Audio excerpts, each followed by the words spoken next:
Okay, so y'all remember the lady that I told y'all reached out to me on my YouTube channel over there, but now we're on all social media together. She is like my little friend I met on the internet. Her name is Officer Trouble. All right, she's a correctional officer. Well, she told me another story, and I'm gonna tell y'all. All right, so when she first started being a correctional officer at the prison that she works in, she you know how you have like work detail, like you got to work your way up to it. It's a privilege. You do not get paid. I don't think you do in their prison. I know in South Carolina you don't get paid for this, but you get to like leave the prison, all right, and go to like the highway and pick up trash, or to the park and clean up graffiti. You just get to go somewhere, go out of the prison, and then you get to clean up trash and stuff, right? It's like work detail. Y'all know what I'm talking about?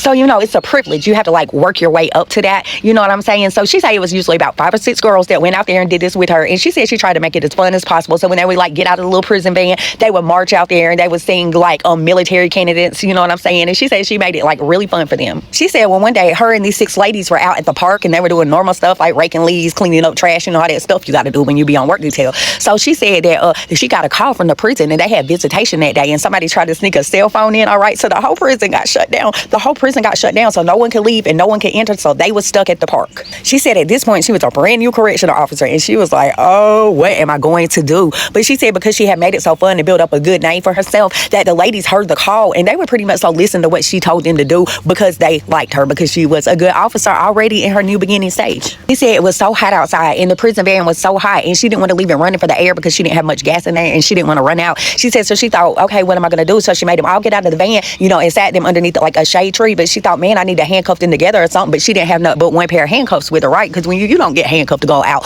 on work detail, you know what I'm saying? So she said she seemed like a bite rat and she thought that would be perfect to handcuff them to, but they didn't have any handcuffs. So she made them take their arms, right, and just wrap them around each other and then wiggle it in and hold each other's hands, right? And she like connected them together, like, you know what I'm saying, with their arms. So that way, if one of them tried to escape, they would have to wiggle free. She said that they were okay with this because they liked her and they all just did that. That they looked a lot like a protest stand-in, you know, when people be locked together protesting or whatever. She said she walked over there and she smoked her a few cigarettes and stuff. She was kind of stressed out. She said that the ladies were like, well, we got to do something to occupy ourselves, so let's make this fun. So you taught us all the military candidates. Guess what? We made one up and we want to sing it to you. She said she can't remember the words, but they were all singing it and having fun, and then they threw her the hook and they were like, yo, Officer Trouble, it's your turn. So she said she couldn't think of what to say, but this is what she said. She said, we stuck out here with nothing to do, but when we get back, I'm gonna strip search you. And she said they all just started laughing and they had a good time, and the other officers showed up. They got some handcuffs, they got them back on the van, and they made it back to the prison. All right, I just think that's so cute. She said we stuck out here with nothing to do. When we get back, I'm gonna strip search you. And that reminded me of something. But it reminded me of 2 things. First of all, when we used to get strip search, and y'all know I make up a song about everything. All right, so I got on work release and then to a work program at the end of my sentence. So when we would go back to that strip shack, you know, they would have the strip search us, take all your clothes off, turn around, spread your butt cheeks apart, squat and cough every single day. So I used to be like, squat and cough, bend it over, spread it open, yeah, after you take it off.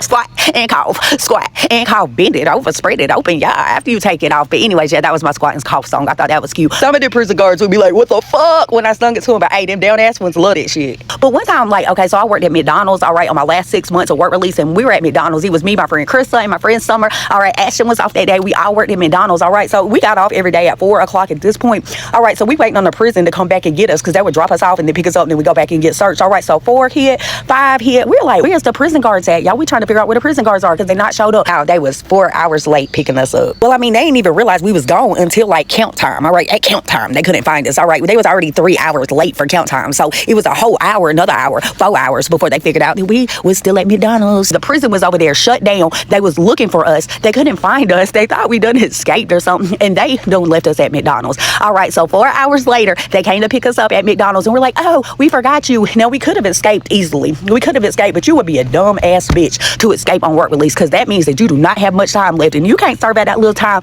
without escaping. You a whole pussy and a dumbass, because you're gonna get a whole lot more time for escaping. So we did not do any of that. So the prison came pick us up, and they're like, oh my gosh, we forgot y'all. Can you believe they forgot us? And they were searching for us and thought we escaped. Anyway, so we went back, got a little strip search on, and went back in the prison and went to sleep or whatever it is we do.